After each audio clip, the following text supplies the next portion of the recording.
नमस्कार मंडळी, हे आहे ताडोबा बफरमधलं एक ऐतिहासिक प्राचीन शिवमंदिर. चला पाहूया संपूर्ण माहिती या व्हिडिओमध्ये. मंडळी, आपलं सर्वांचं स्वागत आहे भारत की ओर या यूट्यूब चॅनलमध्ये. जसं आपण जाणताच की वेगवेगळी ऐतिहासिक स्थळांची माहिती आम्ही या चॅनलवरती घेऊन येत असतो, तेव्हा व्हिडिओ शेवटपर्यंत पहा. चॅनलवरती नवीन असाल तर चॅनलला सबस्क्राईब जरूर करा, सोबतच बेलची बटन जरूर प्रेस करा, ज्याने आपणास नोटिफिकेशन त्वरित मिळेल.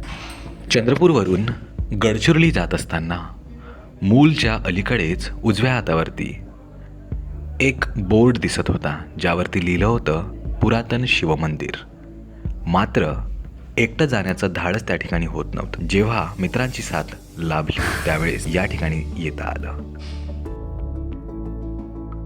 एका प्राचीन मंदिराजवळ आपण आलो आहोत आणि हे ठिकाण चंद्रपूरपासून साधारणतः 10 किलोमीटरच्या जवळपास आहे. त्यामुळे या व्हिडिओमध्ये आपण या मंदिराविषयी सविस्तर माहिती जाणून घेऊया. तर मंडळी, ताडोबाच्या बफर झोनमध्ये असणारं हेच ते प्राचीन शिवमंदिर. मंडळी, आपल्यासोबत मनोदीप ठाकूर सर आहे. इतिहासाबद्दल त्यांना बरीचशी माहिती आहे, बरेचसे गडकिल्ले ते फिरलेले आहे. त्यांच्याकडनं जाणून घेऊया या मंदिराबद्दल थोडीशी माहिती. भारतातल्या मंदिरांचे दोन ठोस प्रकार बघितले जातात. एक म्हणजे नगारा आणि दुसरं म्हणजे द्रविड. त्याच्यामध्ये जे मधला भाग जो आहे, जो म्हणजे आपण म्हणू शकतो की सेंट्रल इंडिया, या सेंट्रल इंडियामध्ये काही मिक्स आणि त्या रिजनल लोकेशनमध्ये पण काही वेगळ्या शैली असतात. मग त्यात हेमाडपंथी आपण म्हणू शकतो. तर महाराष्ट्रातल्या मंदिरांना बऱ्यापैकी आपण हेमाडपंथी शैलीचं मंदिर म्हणू शकतो, ज्याच्यामध्ये आपल्याला ह्या मंदिरामध्ये बघू शकतो आपण की एकच पूर्ण सभामंडप आहे. सभामंडपामध्ये संपल्यानंतर आपल्याला एक छोटासा त्यामध्ये भाग दिसू शकतो, ज्याला आपण अंतराळ म्हणू शकतो. आणि अंतराळानंतर आपली गर्भगृह, आतमध्ये गर्भगृह आहे आणि गर्भगृहाच्या वरती एक पूर्ण शिखर आहे जे उंच आहे. सो हे जे कॉम्बिनेशन आहे, म्हणजे जसं द्रविड शैलीतला मोठा सभामंडप आणि नगारा शैलीतलं मोठं शिखर, ह्या दोघा गोष्टींचं कॉम्बिनेशन आणि त्यानंतर जे काही पूर्ण आपण हे बघू शकतो, तर याला म्हणून हेमाडपंथी काही मंदिर स्थापत्य शास्त्राचे जे आहेत अभ्यासक, त्यांनी याला हेमाडपंथी शैली आपल्याला म्हणू शकतो. जे आपण या ठिकाणी मंदिर जे आहे, इथे आजूबाजूला कुठलाही एक शिलालेख नाही आहे. त्यामुळे या मंदिर एक्झॅक्टली कुठल्या काळामध्ये, कुठल्या राजाने, कोणासाठी बांधलं हे आपण सांगू शकत नाही. तर जी काही मंदिर नंतरच्या काळामध्ये बांधले गेली, की आपण म्हणू शकतो की इसवी सन पूर्वच्या आधीची किंवा इसवी सन पूर्वनंतर, तर इसवी सन पूर्वनंतर जी बांधली गेली तीच शिल्लक असू शकतात. आणि हे मंदिर एक साधारण याच्याकडे बघता आपल्याला 1000 वर्ष जुनं मंदिर आपल्याला हे जाणवू शकतं.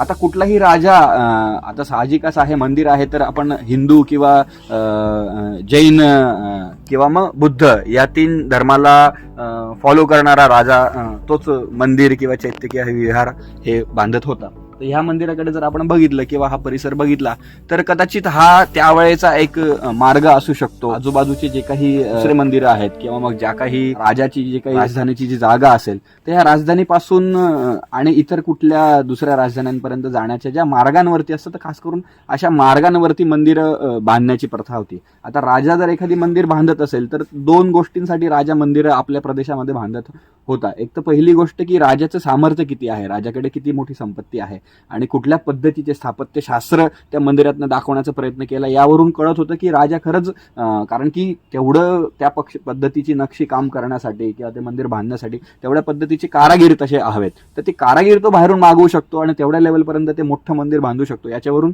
तो राजा किती बलशाली आहे आणि त्याच्याकडे किती संपत्ती आहे हे दिसत होतं. त्या एका कारणासाठी राजा मंदिर बांधत होता.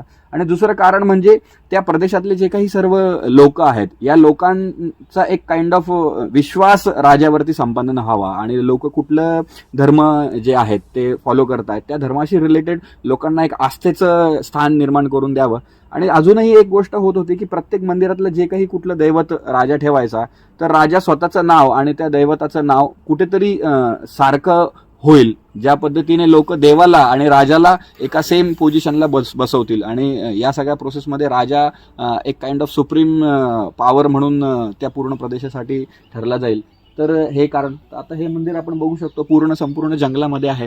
आजूबाजूला इथे कुठलंच काही स्थापत्य आपल्याला बघायला मिळत नाही. तर नक्कीच हे मंदिर जे आहे हे त्यावेळेस कुठल्या तरी मार्गावरती बांधलं गेलं असेल. Okay. जसं तुम्ही हे मंदिर बघू शकता, तर ह्या मंदिराच्या अवतीभोवती साऱ्या ठिकाणावरतून माती आणून इथे टाकली जायची. अच्छा. आणि सगळ्यात पहिल्यांदा खालचा बेस तयार केला की तो मोठा दगड एक ठेवायचा, हा. मेल फिमेल सिस्टीम हा, हा. सारखं वापरून त्या दगडांना एकमेकांमध्ये खाचा अडकवून खाचा.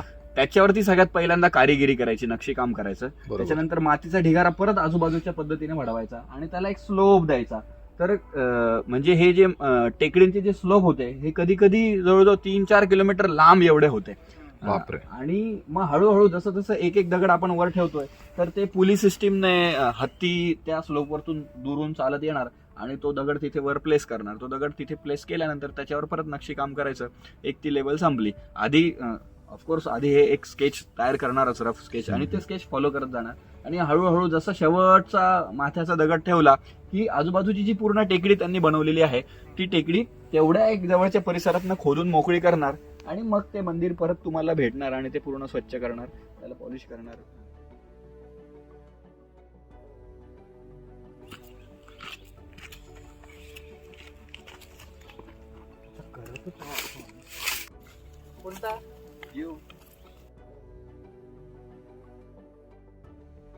तर मंडळी, आपण पाहू शकत असाल की या ठिकाणी कचरा पेटी ठेवलेली आहे आणि लिहिलं पण आहे की कृपया कचरा पेटीतच टाकावा. मात्र आपल्याला हे दिसतच असेल कचरा जो आहे तो कोणत्या ठिकाणी टाकला गेला आहे. आज आम्ही स्वच्छता करून राहिलो आहे जेणेकरून हा एक मेसेज जावा आणि या ठिकाणी कमीत कमी कचरा व्हावं आणि हे ठिकाण एकदम सुरक्षित आणि व्यवस्थित राहावं अशी आमची इच्छा आहे. तरी पाहूया या मंदिराच्या आतमधला भाग, जो अतिशय सुंदर आहे आणि देखणा आहे आणि जंगलाच्या मधोमध असल्यामुळे स्वाभाविकच याचं नैसर्गिक सौंदर्य काही वेगळंच खुलून आपल्याला दिसते. या ठिकाणी आपल्याला सभा मंडप दिसतो, नागदेवतेचं शिल्प दिसत आहे. या ठिकाणी देखील गणपतीचं आपल्याला शिल्प दिसत आहे आणि या ठिकाणी जे कॉलम्स आहे, हे जे आपल्याला पिलर्स दिसत आहे, हे दगडाचे आहे आणि याच्यावरती कोरीव काम केलेलं आहे.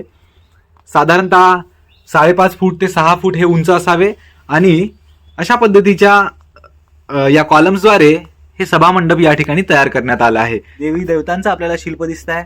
या ठिकाणी नंदी महाराज आपल्याला दिसत आहे आणि सोबतच इथे परत गणपतीचं शिल्प आहे. एकंदरीत या मंदिरामध्ये गणपतींचं शिल्पांची संख्या जी आहे ते सर्वाधिक आहे. तर हा मंदिराचा कळस आहे.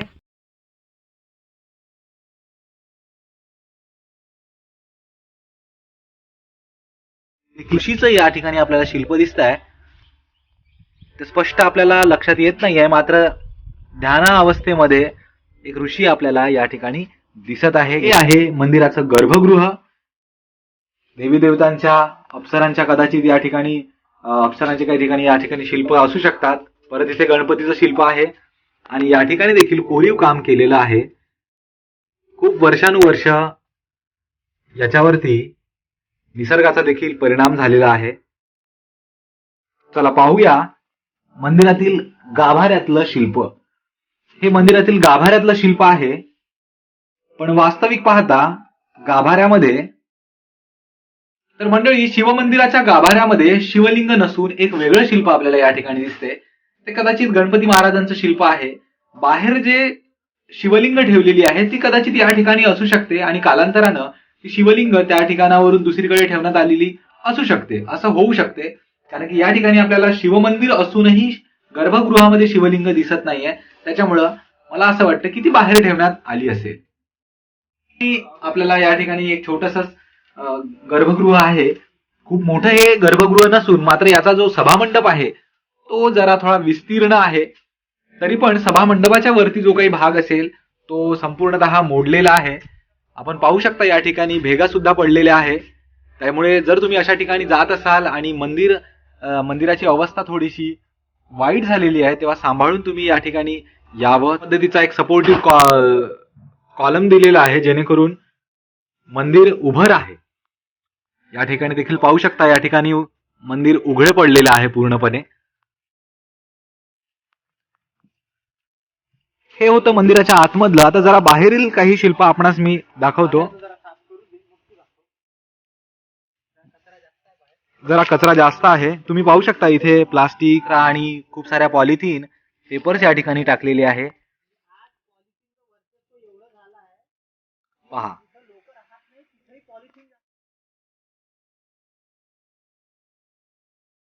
खूप साऱ्या शिल्पांनी हे सुसज्जित आपल्याला या ठिकाणी दिसत आहे. यामध्ये सुरसुंदरी आहे, अप्सरा देखील आहे. युद्धासाठी सज्ज असलेली सुरसुंदरी या ठिकाणी दिसत आहे. त्यानंतर इथे आपल्याला काही वेगळ्या पद्धतीचे शिल्प दिसत आहे. स्त्रीच्या आयुष्यामध्ये ज्या काही वेगवेगळ्या घटना घडतात, शृंगार आहे, युद्ध आहे, वेळप्रसंगी युद्ध पण करावं लागत असे, अशा गोष्टी या शिल्पांद्वारे दाखवल्या गेलेल्या आहे. त्या हजारो वर्ष आधीपासूनचे शिल्प असल्या कारणाने तेवढे स्पष्टपणे आपल्याला ते दिसत नाहीये. मात्र नक्कीच ते भारताची प्राचीन परंपरा संस्कृती दाखवण्याचं आपल्याला काम करत आहे. या ठिकाणी देखील तुम्ही पाहू शकता अत्यंत सुंदर असे शिल्प आहे. या ठिकाणी शृंगार करत असताना आरशामध्ये स्वतःचं स्वरूप पाहताना आपल्याला एक सुरसुंदरी दिसत आहे. अशा वेगवेगळ्या सुरसुंदरी इथे देवी देवता आणि दिक्पाल यांची आपल्याला शिल्प दिसत आहे. त्या दोन रांगांमध्ये वेगवेगळी शिल्प या ठिकाणी ठेवण्यात आलेली आहे.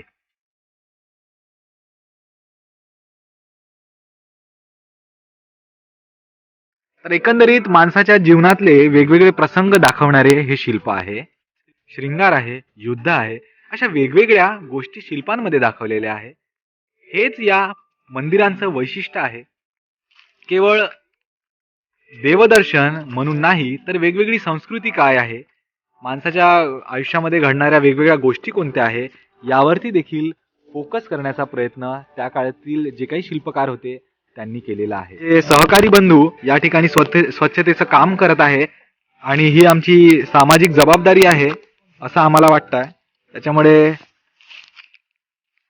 या ठिकाणी तुम्ही पाहू शकता वेगवेगळा कचरा वगैरे आहे जो दाखवण्याचं काम नाही आहे. तुम्हालाही याची जाणीव आहेच. या ठिकाणी प्लास्टिकची बॉटल तुम्हाला दिसेल. तर असा एकंदरीत कचरा आपल्याला आजूबाजूला दिसतोय.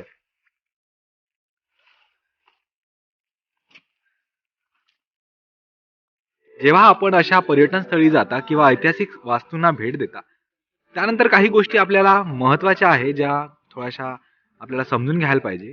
या ठिकाणी जे व्यवस्था आहे, इकोसिस्टीम आहे, त्या इकोसिस्टीमला कुठल्याही पद्धतीची इजा व्हायला नको. बरेचदा आपण जातो आणि त्या ठिकाणी आपण प्लास्टिकच्या वस्तू आपण फेकत असतो, पात्रावडी फेकत असतो, ग्लास फेकत असतो आणि आणखी काही कचरा पण आपण या ठिकाणी फेकत असतो. तर जेव्हा जेव्हा तुम्ही या अशा ठिकाणी भेट देता आणि घाण केलेली आहे, बराचसा कचरा जो प्लास्टिकचा आहे, जो कितीतरी वर्ष देखील विघटन होणार नाही त्या कचऱ्याचा, डिग्रेडेबल तो कचरा नाही आहे, असा कचरा या ठिकाणी आजूबाजूला तुम्हाला दिसेल.